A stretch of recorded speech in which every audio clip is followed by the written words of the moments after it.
Hello beautiful beings. In today's video we are going to talk about buying back your time with FIRE. If you are new here, my name is Elizabeth, but you can also call me Les. And on this channel, I talk about personal finances and wholesome living. Let's dive into today's topic. FIRE stands for Financial Independence Retire Early, and it's a whole movement all over the world where you have so many people that are actually on their FIRE journeys. When you are financially independent, you are basically invested enough to be able to live off from your investments, and you do not need to work anymore for you to care for your daily needs or for your expenses. So you have invested enough to live off from your investments. And the retiring early part comes in once now you are independent. Once you are financially independent, then you can make the decision whether you want to retire and stop working altogether, because in any case your investments are able to fund your lifestyle. So that one is optional.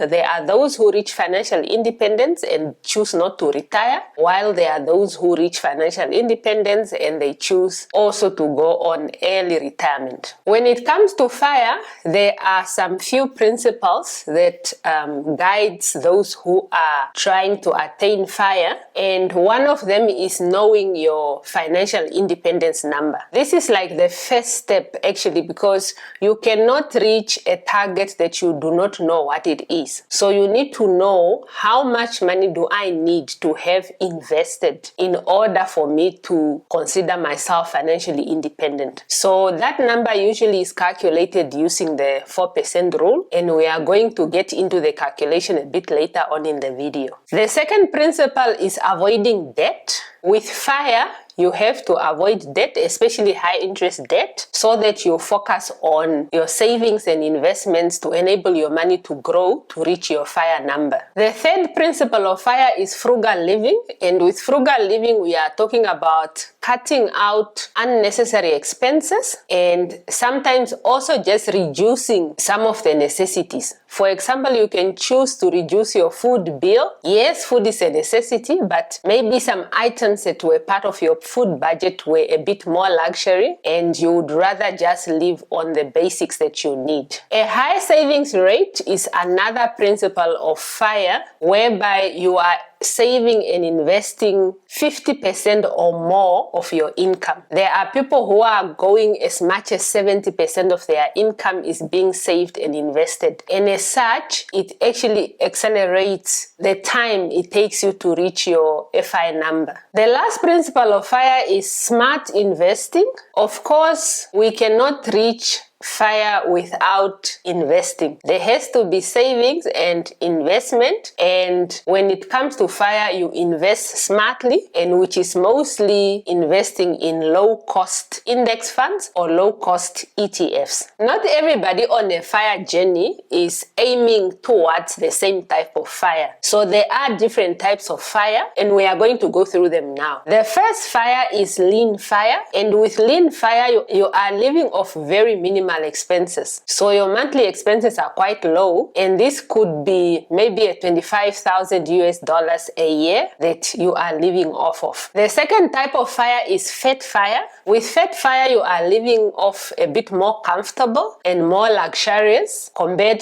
to lean FIRE, and here you are looking at annual expenses of more than 75,000 USD. So here your expenses are high and your investments are able to fund those high expenses. The third type of FIRE is barista FIRE, and with barista FIRE you have a portion of your expenses being funded by your investments, while the other portion is being funded by work that you are doing on the side. So you are working part-time to cover half of your expenses, while your other half is being funded by income from your investments. And the last one is coast FIRE, and with coast FIRE you are actually partially retired. So you are no longer working full-time or part-time, but you do minimal work while your investments are able to take care of your living expenses. So here you are not fully retired, but you are still doing a bit of work. You can still choose to either go fully retired or continue to work a bit. There is a lot of benefit to financial independence and having the ability to retire early. And the first thing there is freedom and flexibility. When you are financially independent, you are in a position to now, because you are no longer tied to a job, you are no longer tied to a company that you have to answer to, you are able to choose how you spend your time. You are able to choose where to work and what to work on and who to work with. You have freedom to decide when it comes to your work, and you also have freedom of location of where you live and where you work. You can decide to leave the country altogether and live in a different country, or you can decide to be in a different city because you are no longer tied down to one company or one place that you are working at. This also allows you to have enough time to do your hobbies. It gives you enough time to do your traveling, things that are really meaningful to you and you have always wanted to do. Once you have achieved financial independence, all of those things are in your hands and you make the decision for yourself. The second benefit of FIRE is a career choice without any pressure. Like I said earlier, now your time becomes yours, so you are not in a rush to decide what you want to do, and you are able to choose to work on things that are aligned with your life goals and things that are aligned with your priorities and the lifestyle that you are trying to build. So instead of choosing work just because it pays high, you are now choosing work looking at, is it work that has meaning to you? Is it work that is aligned with your life goals and with your priorities in your life? And if the answer is no, you can turn it down. So you have that flexibility. With this also comes the ability to choose when to take a break. You no longer need to ask somebody for leave or for time off work. You now have your time and you decide, I want to take a break when and I want to work when. So you can even decide to leave work altogether. You have that freedom. Financial independence also gives you more time. Like in general, it gives you more time. You now have, because of the flexibility and the freedom that comes with financial independence, you have now more time to spend on things that you have always wanted to do. You will have more time to spend with your family. You have more time to spend with your friends. You have more time to spend on projects that are specifically having meaning in your life and that are aligning with the type of lifestyle that you have. So basically you can spend that time learning and doing things that you really love. Also, financial independence and being able to retire early actually allows you to retire while you still have energy. Many people don't have the luxury of retiring while they still have energy and they are still able to work on things and projects that they care about. But with FIRE, you are able to retire, let's say in your 40s or in your early 50s, while you are still strong and healthy and you have energy to actually do the things that you wanted to do. If you always wanted to travel the world, if you leave work or if you leave full-time work in your late 40s or early 50s, you are still young and strong and healthy and you'll be able to travel the world without worrying about your knees and worrying about your health and all of those things. So it really gives you that time and that freedom to do that. FIRE also gives you quality of life and a simplified lifestyle. When you think of the fact that you have a choice, having a choice means you are able to make the best decisions for yourself. You are able to be more intentional in terms of what you are doing and who you are doing it with, and you have a more clear sense of what your priorities are. Money is now no longer a determining factor in your decision making. You are really able to make decisions that are speaking to who you are as a person and the kind of life that you are trying to live. With FIRE, you also have mindful spending and you no longer have a lot of clutter in your life because of you being intentional and really being mindful in your spending. You do not have a lot of clutter in your life and your life is much more simplified. FIRE also gives you a peace peace of mind, and that peace of mind that comes from financial security, knowing that you are secured from emergencies, you are financially secure from being laid off, you are financially secure even if the market hits the bottom, you are still able to bounce back. That is the type of freedom that really everybody deserves. And this peace of mind really is something that everybody needs to have in their life. And with that peace of mind, you are not anxious and you are not worried in terms of your money and in terms of your future. So whatever decisions you are making in your life is really just based on your life purpose and the things that you really want to achieve in your life. The last benefit that we will talk about today when it comes to FIRE is increased savings and investment habits. Whether you do choose to retire or not, while you are on the journey to financial independence, you actually learn really important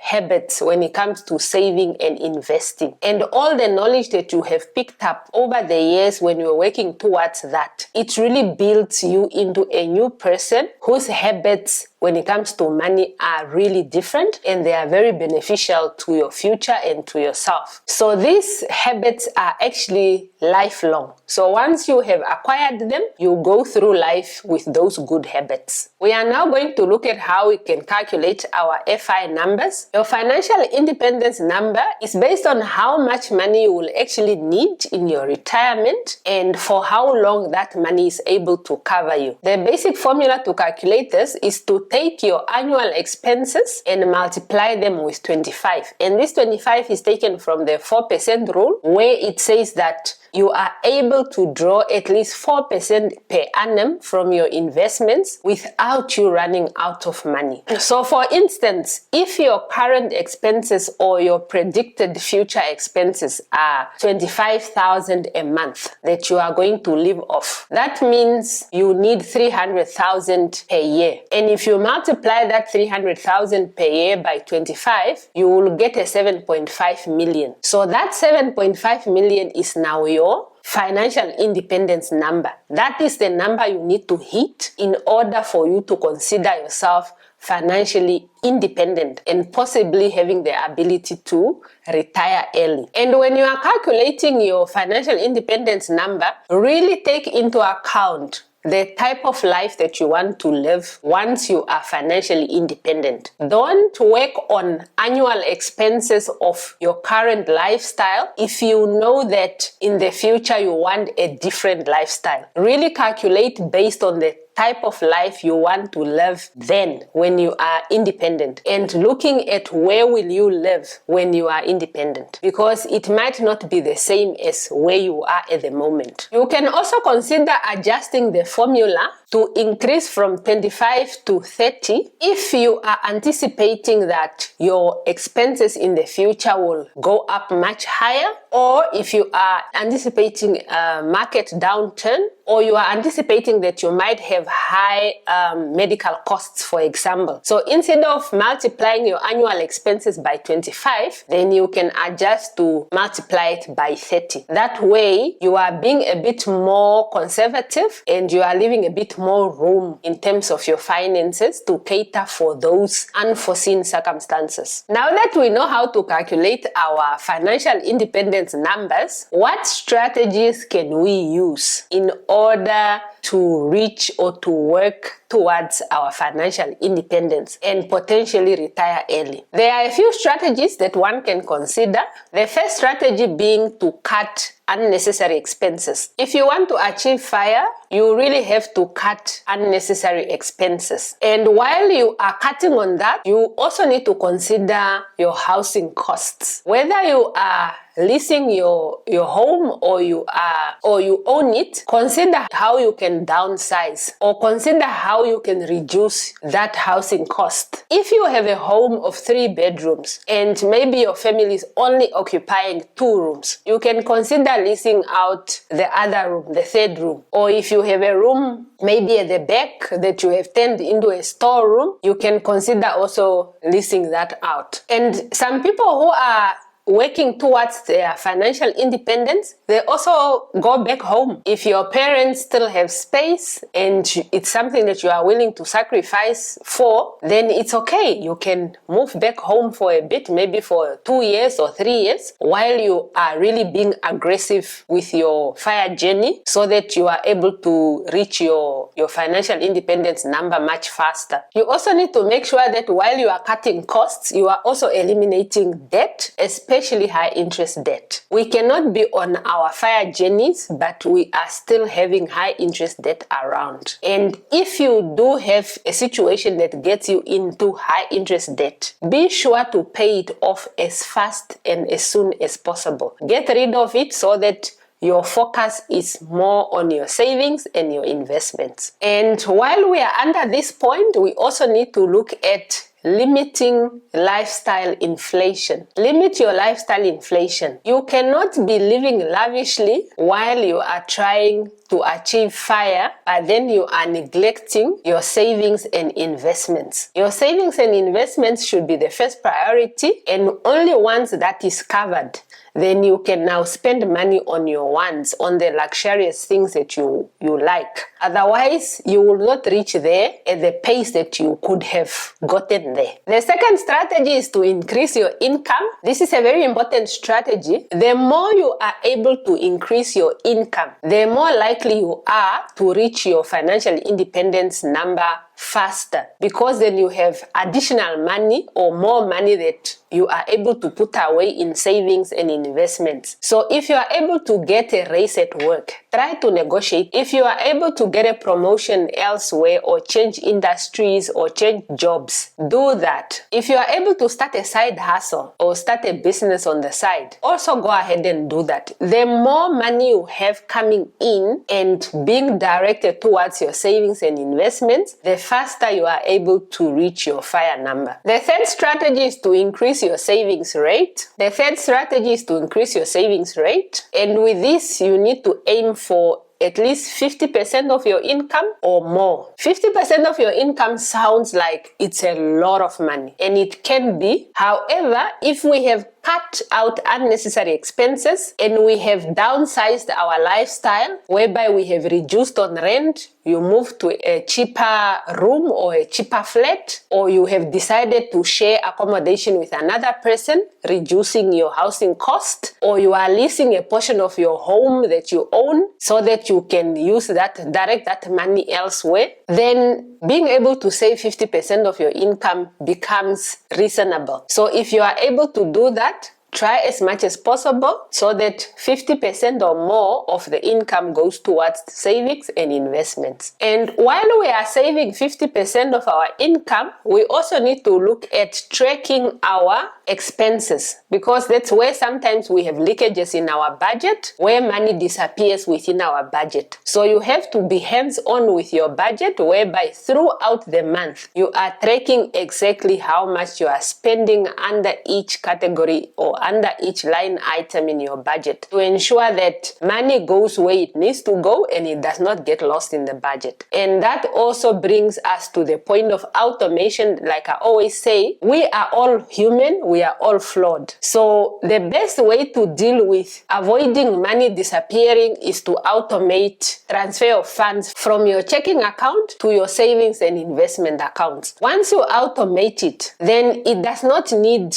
your willpower for you to be able to get that money where it needs to go. So then it removes that human interaction where you might actually not be able to make the transfer and end up swiping your card when you go out, and then that money is gone. The fourth strategy is to invest wisely and consistently. And when we do this, it's considered wise investment if we are not investing in individual stocks. It's considered wise investment when we are looking at broad market index funds or broad market exchange traded funds. However, depending on your risk appetite or your risk profile as an investor, you can choose to have a portion of your investments into individual stocks. Of course, you have to look into those companies and really look at the fundamentals of those companies to choose which ones to put your money in, but it does not hurt having some of your money, a small portion or a small percentage of your money in individual stocks. But the large chunk of your money should be in index funds and exchange traded funds. When it comes to your investing, for FIRE, you need to have a long-term strategy and a long-term mindset. You are not looking at cashing out tomorrow. You are looking at 10, 15, 20, 30 years from now. So that is the mindset that you must have. And that is why, especially when it comes to the stock market, the movement in stock prices should not be something that rushes you into deciding to either sell or to buy when you are not supposed to sell or when you are not supposed to buy. The fifth strategy is to track your net worth monthly or every second month or every quarter.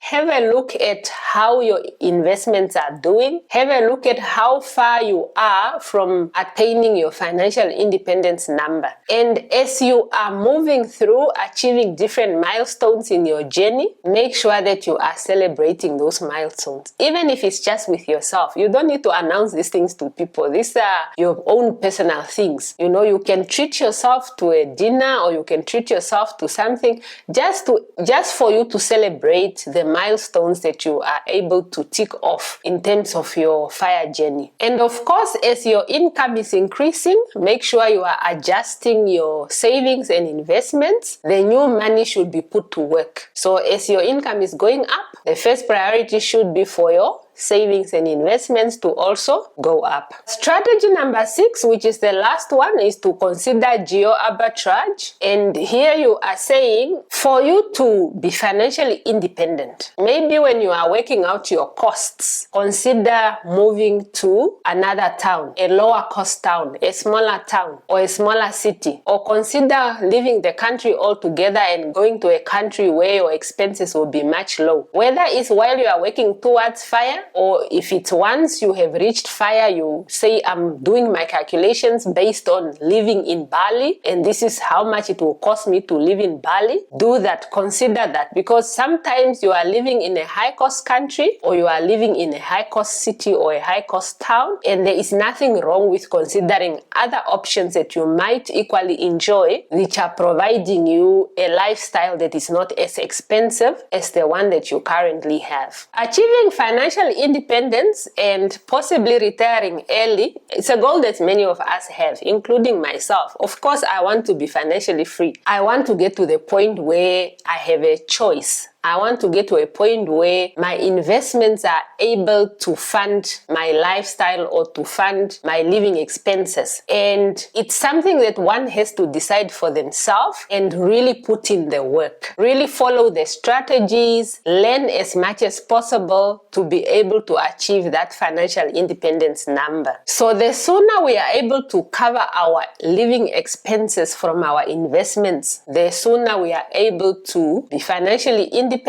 and consider retiring early. And once we are retired early, we have freedom of time, freedom of work, freedom of where to live. There is so much freedom that comes with being financially independent, and that is something that we, on a daily basis, we have to work towards that, if that is something that you want to achieve. I can't talk for you, but I can speak for myself that yes, financial independence and potentially retiring early is a goal for me, and I am working on it every day, and I trust that one day I will reach there. We have come to the end of the video.